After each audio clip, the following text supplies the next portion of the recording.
ناظرین کرام، اگر آپ نظر جمانے کی کوئی سی بھی مشق کر رہے ہیں، آئینہ بینی ہے، شمع بینی ہے یا کوئی اور، تو اس میں مین نقطہ جو ہے، مین پوائنٹ جو ہے وہ یہ کہ آپ کی آنکھوں کی پلکیں نہ جھپکیں، نہیں جھپکتی، مسلسل کوشش سے ایسا ہو جاتا ہے۔ اس کے ساتھ جو اہم ترین بات ہے، میرے خیال میں وہ آج تک شاید ہی کسی نے بتائی ہو، کہ آپ کی نظر کا جو زاویہ ہے وہ بھی حرکت نہ کرے۔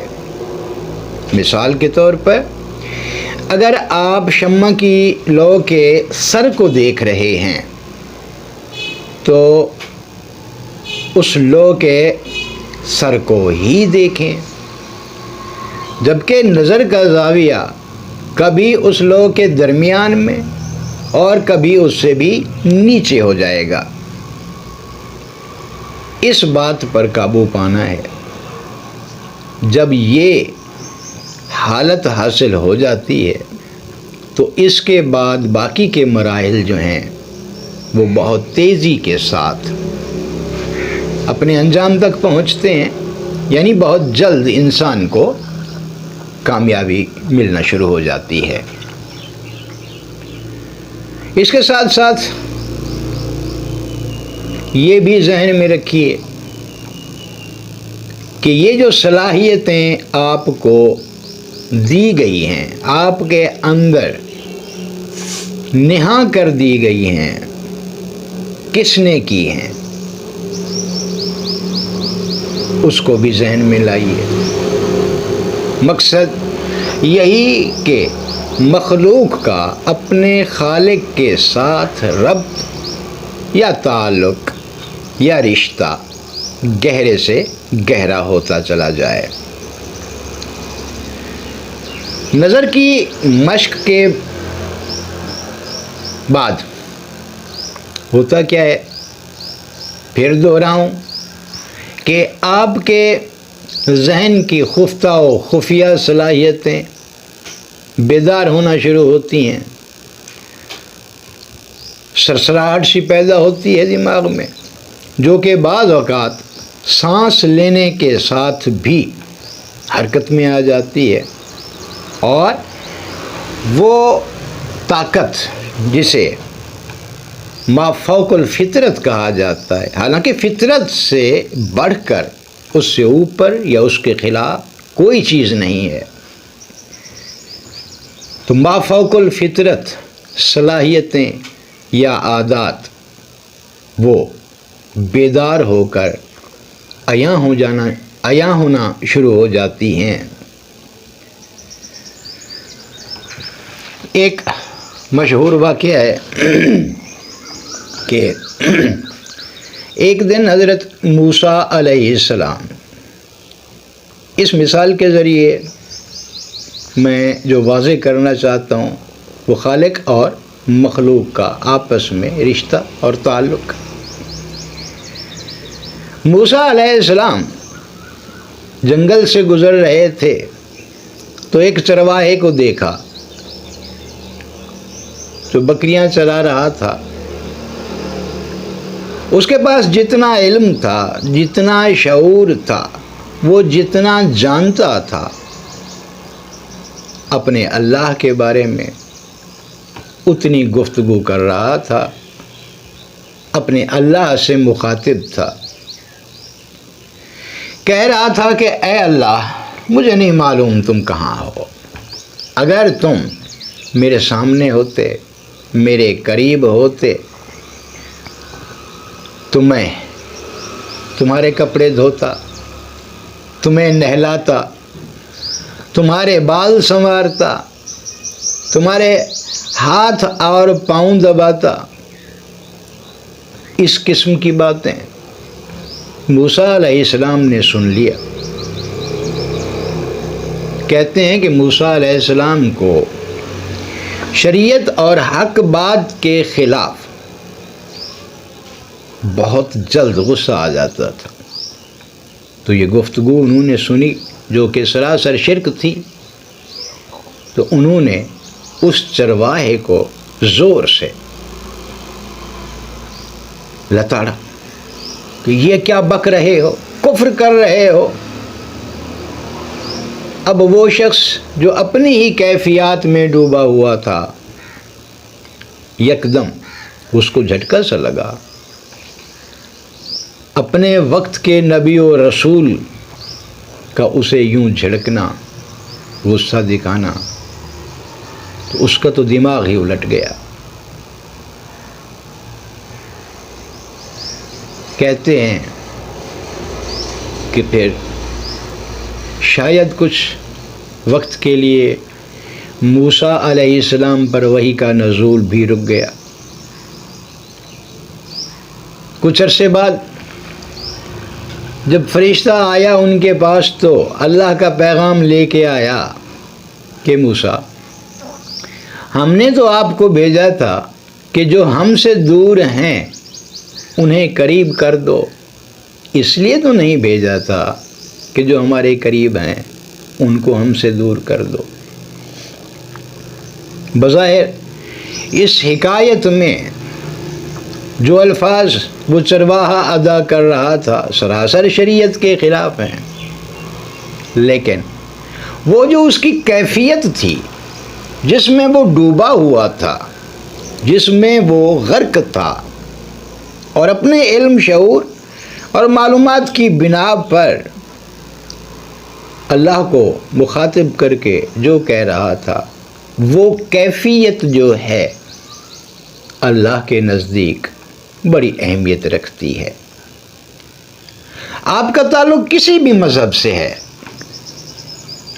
اگر آپ انسان ہیں اور انسانیت کا جذبہ آپ کے اندر موجود ہے، تو انسانیت کی فلاح کے لیے، بہتری کے لیے، اس کی مدد کے لیے آپ جو بھی کرتے ہیں، آپ جو بھی کریں گے، وہ درجہ قبولیت ضرور پاتا ہے۔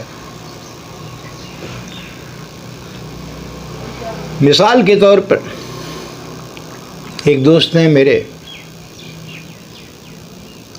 ان علوم سے انہیں گہری دلچسپی ہے اور بڑا درک بھی رکھتے ہیں اس میں۔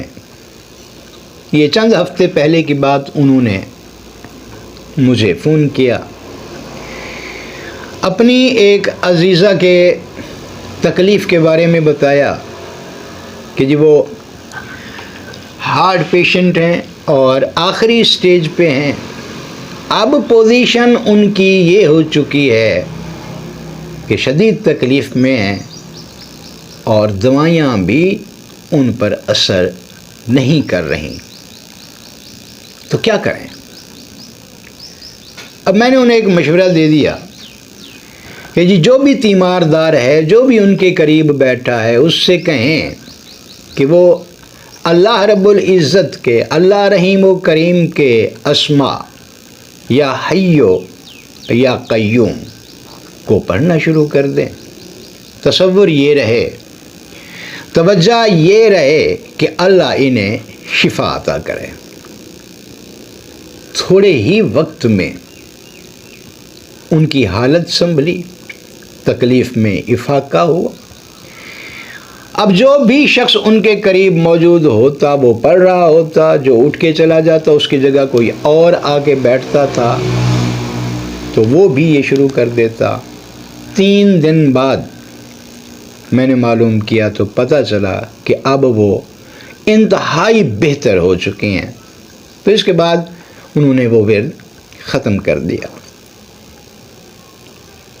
آپ آزما کے دیکھیں، آپ ہندو مذہب کو تسلیم کرنے والے ہیں، عیسائیت کے پیروکار ہیں، یا کسی اور مذہب سے آپ کا تعلق ہے، ابھی چلے جائیں ہسپتال۔ یہ ضرور نہیں کہ وہ جو مریض جس کو آپ سلیکٹ کر رہے ہیں اس کے ساتھ آپ کی رشتہ داری ہو، قرابت داری ہو، کوئی تعلق ہو، یہ ضروری نہیں ہے۔ انسانیت کا جذبہ لے کے آپ کسی بھی مریض کے قریب جائیں، ان الفاظ کو ادا کریں، توجہ اس بات پر رہے کہ شفا جو ہے وہ وہی ذات دیتی ہے۔ پڑھیں، چند منٹ میں آپ کو پتہ چل جائے گا کہ وہ جو بھی مریض ہے اس کی حالت کتنی بہتر ہو رہی ہے اور وہ کس حد تک بہتر ہو چکی ہے۔ اگر آپ کی صلاحیتیں بیدار ہو چکی ہیں تو یہ بات مستقل طور پر بھی ہو سکتی ہے کہ وہ مریض بالکل ہی اس مرض سے نجات پا جائے۔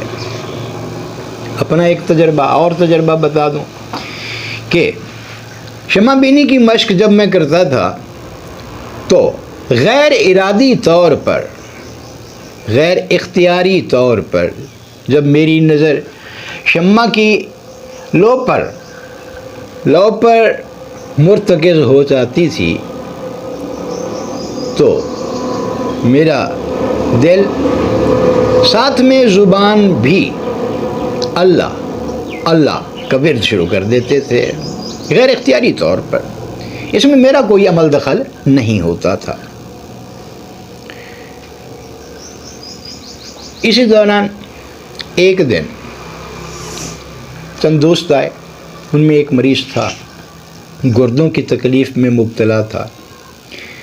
ڈاکٹرز نے گردوں میں اسے پتھری بتائی تھی اور زخم پیدا ہو چکے تھے، یعنی پیپ پڑ گئی تھی۔ ڈاکٹرز نے آپریشن تجویز کیا اور اس پیپ کو، اس پس کو ختم کرنے کے لیے کچھ دوائیاں بھی سلیکٹ کر دیں کہ 3 دن تک یہ استعمال کریں، اس کے بعد آئیں آپریشن کریں گے۔ اب وہ نوجوان جو مریض تھا آپریشن سے بہت ڈر رہا تھا، کیونکہ کچھ عرصہ پہلے اس کا ایک رشتہ دار اسی آپریشن کے دوران جو ہے وفات پا گیا تھا۔ تو وہ میرے پاس آئے۔ اچھا، میں نے انہیں کہا کہ پانی لائیں۔ وہ پانی کی بوتل لائے۔ اب میری عادت کہ میں نے اپنے اس ہاتھ کی یہ انگلی جو ہے اس بوتل کے اندر ڈالی اور اللہ کا نام لیا، دم کرنا شروع کیا۔ تو ناظرین، میں خود حیرت زدہ رہ گیا۔ میں نے محسوس کیا، مجھے ایسے نظر آیا بند آنکھوں کے پیچھے سے کہ اس انگلی سے کوئی مادہ ہے گاڑھا سا جو اس پانی کے اندر شامل ہو رہا ہے۔ اس نوجوان نے وہ پانی استعمال کیا، پھر گئے ٹیسٹ وغیرہ کرائے تو وہ پیپ، وہ زخم 2 دن کے اندر بھر چکے تھے، پیپ ختم ہو چکی تھی۔ ڈاکٹرز حیرت زدہ تھے کہ ایسا کیا استعمال کر لیا تم نے جس کی وجہ سے ایسا ممکن ہوا۔ تو ڈاکٹر نے جو دوائیاں لکھ کے دی تھیں ان کے ذریعے اتنا جلدی ریکور ہونا ہماری سمجھ میں نہیں آتا۔ مریض نے پھر ان کو بتایا کہ جی آپ نے جو کچھ مجھے لکھ کے دیا تھا وہ تو میں نے استعمال ہی نہیں کیا، بس دم کیا ہوا پانی پیا اور یہ پوزیشن ہو گئی۔ ضرورت اس بات کی ہوتی ہے کہ آپ اس ہستی کی طرف متوجہ ہو جائیں جس نے آپ کو یہ ساری صلاحیتیں عطا کی ہیں۔ کوئی مشکل یا ناممکن بات نہیں ہے۔ وہ خود فرماتا ہے کہ جو میری طرف چل کے آتا ہے میں تو اس کی طرف پھر دوڑ کے جاتا ہوں۔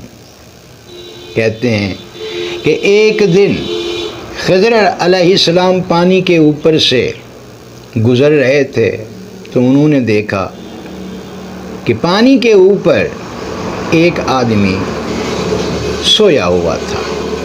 نیند کر رہا تھا۔ وہ سمجھ تو گئے کہ اللہ کا کوئی مقرب ہے، اللہ کا پیارا ہے۔